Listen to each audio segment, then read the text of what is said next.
We always start off with the 4 rules against Fundamentals of shooting a revolver are identical to the fundamentals of shooting a semi-automatic. This is a fun drill that I like to do.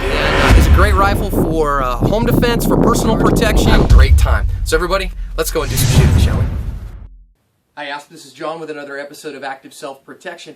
Coming to you today with another skill, just the skill of drawing and something that you can work on from home. So I wanted you to see, first of all, here I'm using my trusty everyday carry Glock 19. Nothing in the pipe, nothing in the magazine. I'm also alone in the room, in fact alone in the building. So you see me pointing the gun towards the camera, there's nobody back there, and we're in a safe place. So a skill that I want you to work on, something that you can use to help you in your defensive scenarios. If you have to get a gun in the game, how do you get to it?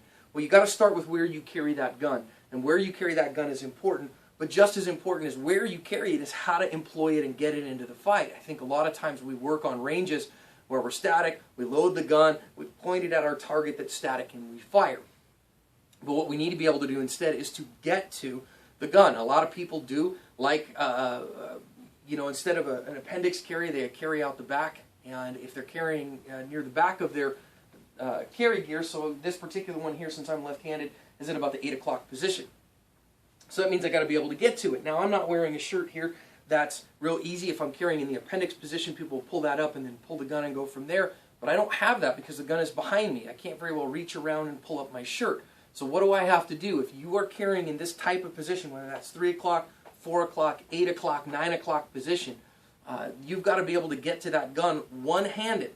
Now, I think it's wise, even in the appendix carry, people will pull this, they say pull up on this and go get the gun and go from there. But what if I'm tied up with somebody? I still have to be able to go and get the gun. How do I do that? Well, let me show you. I'm going to tuck and go get this gun. So what I'm trying to do here as I do that is get under my garment, under my cover garment, and get my hand firmly on the gun. Now I go through the draw stroke like I always would. This is considered position number 1, that the gun is in the holster, that my hand is firmly on the firearm. Then I start to draw the firearm. I get it out of the holster. That's position number 2. Turn it over, and so if I had to fire it, the slide won't bite me. Number 3. If I had to shoot a bad guy that's right on top of me, that's where I would do that. Then number 4 is my firearm is tucked in close and yet pointed, and I have both hands on the gun. Position number 5, gun is out.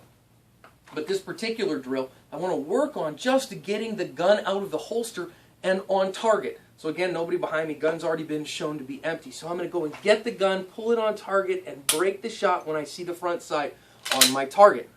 I got to reset my trigger. Back in the holster it goes. Now, again, always being careful and watching that I don't have any ammunition in the room. So, again, I want to go and get the gun, get my hand on the gun, get it out of the holster into a good shooting position, pull the trigger as I see the front sight come into my target. Now you say, well, wait a minute, John, that's pretty easy. Well, it is. And if you can do that effectively, I would say just do that as your dry fire practice until it's hard for you to screw up. Just work on get the gun, get it out, get it on target, pull the trigger as soon as you can see the front sight on your target. Now, when you can do that, and when you can do it effectively, the next step, and the one I want you to work towards, don't stay here, because here I am stationary. I'm stationary, I'm pulling my firearm and shooting at a stationary target. That's great, but the reality is if you get in a gunfight, nobody's going to be stationary. Everybody's going to be moving. So I'm going to move over here and show you that at the start what I want you to do is I want you to draw and get that gun out as you move. Even if it's one step over, that step could save your life. So here I start over here on the left side, and I'm going to move as I draw and fire into that same target. Okay? Now I'm going to come back. Now, this is easy for me because I'm left-handed. This is the side I like. So here I come. Great. Now what about the other side? Hey, we can do it the other side as well. I'm going to come over here, and I'm just going to take a couple of steps and extend over and shoot. When I can see that front sight, back in the holster it goes. Here we go. Ready? And I got to come. Now you notice that one I fumbled a little. I had to go twice to get my cover garment off. These things happen. I need to practice moving to the right a little more, don't I? This is a skill that can help you. Start slow. Don't start where you're so fast. I got to slow down a little bit here. Step, pull, go, bang. Cool. When you can do it proficiently, now start speeding it up. When you can start doing it with some proficiency, then do it more. Do it till you have a hard time screwing it up. It'll help your shooting game, and if you ever, God forbid, have to get into a defensive encounter, might save your life. That's all for now.